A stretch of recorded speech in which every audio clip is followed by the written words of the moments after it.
Dear colleague, this is Ding. On behalf of IBS Assessment Committee, I'm now presenting how we calculate the lucky score to correct the lucky score in the multiple choice questions in digital online exam. So let's first go to scenario 1. If your exam exclusively consists of multiple choice questions, so there are no open questions, no multiple answer questions, your exam only has multiple choice questions. There are two paths that you need to go. First, you need to find out what is the passing threshold. This means how many questions that students answer correctly so that they can pass this exam. Suppose you have 60 multiple choice questions, and each question has 4 options, A, B, C, D, and no multiple answers. Students are only allowed to choose one answer from these 4 options.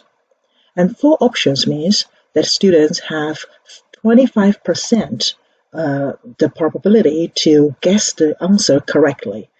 In case that students guess all the answers A throughout these 60 multiple choice questions, so for the 60 questions they all choose A, they have 25% probability to pass to answer the questions correctly. And these 60 multiple choice questions multiplied by 25%, then we arrive at 15 questions. These are the lucky questions. So among 60 multiple choice questions, if students have luck, all answer the same option from the 4 options, like A, then they may have 15 questions correctly answered. And this also means after we exclude these 15 questions, there are 45 questions we use to test the students' knowledge. Students have to use their real knowledge to answer it.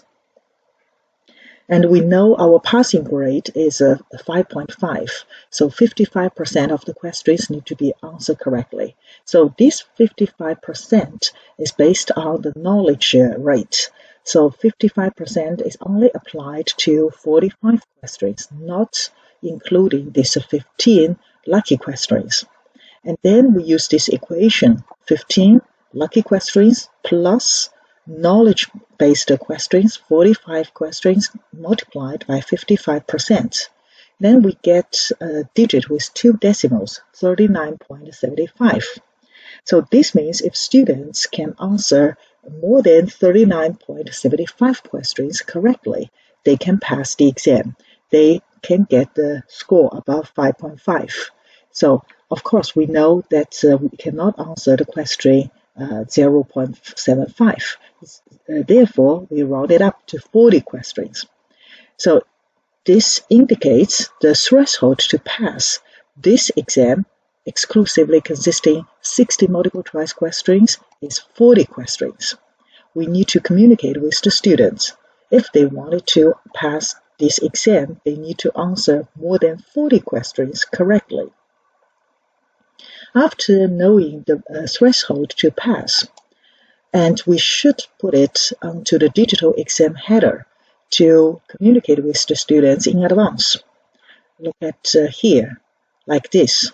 40 questions out of 60 questions are answered correctly. This is your passing grade, equals to 5.5. Okay?